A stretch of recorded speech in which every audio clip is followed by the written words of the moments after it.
JJ the CPA here. Hope you're doing well. So a lot of misinformation out there related to the employee retention tax credit. Where do you turn to actually know what the rules are related to that?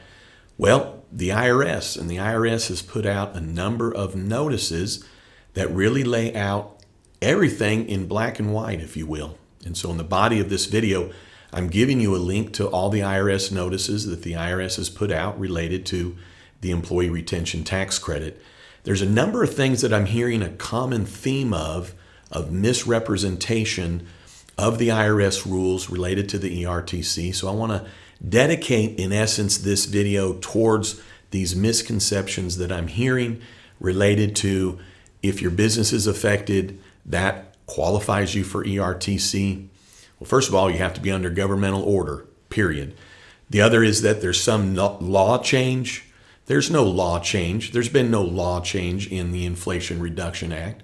There was no law change in the Infrastructure Act other than ERTC ended early. From the beginning, you've been able to qualify by either your gross receipts being down or shut down due to governmental order. If your suppliers are affecting your business, your supplier would have to be under governmental order. You'd need to prove it, and you would need to show that you had more than a nominal effect to your business.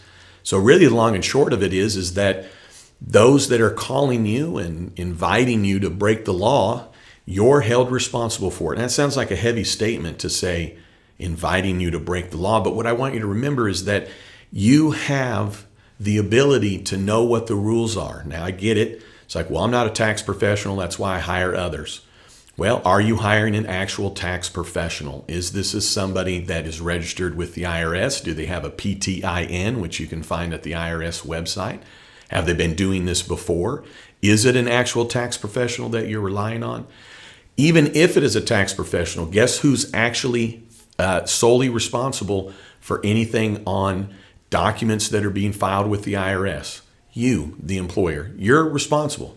If you have to pay back the ERTC, well, you're going to have to pay it back plus penalties and interest. And if it was done wrong, you might have some substantial penalties. Now, I'm going to pause right here because I don't want you to be scared to take advantage of the employee retention tax credit. What I want you to do is be aware that you have the ability to figure out these answers. So whether it's a tax pro, CPA, EA, or someone you just met, or a neighbor, or somebody that called you, you can verify what it is that you're being told by looking in and reading the IRS notices that I'm giving you a link to. Now I'm going to tell you two things. I'm going to give you a link in the body of this video to 2 additional videos that I've done related to the 18 myths that many are falling for related to the ERTC.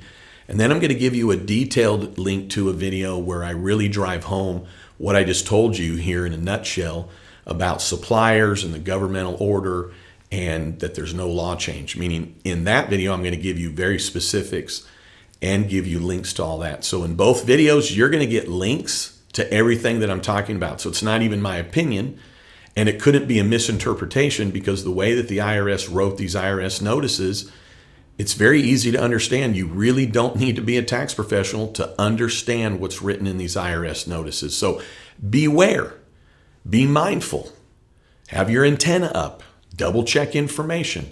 If it's too good to be true, maybe it is. But how would you know? Again, verify, verify, verify, and re-verify because you're solely responsible for this. All right, hey, thanks for tuning in. I hope you check out those other 2 videos. And then, by the way, you can get ERTC by yourself. I've got a seminar I'm going to give you a link to as well. Shows you how to do it A to Z. It's 3 hours. I give you worksheet, Excel spreadsheets. I show you step by step how to complete the Form 941X. This is not that hard, okay? Meaning you either qualify or you don't. And if you qualify, it's easy to figure out the wages. It's easy to do the calculation. It's easy to fill out that form that you send to the IRS. You can do it on your own. It's definitely not worth paying somebody a percentage of whatever your credit is. So with that being said, check out either the seminar. I'll give you a link to a playlist with a bunch of ERTC videos or these 2 videos that'll expand on this.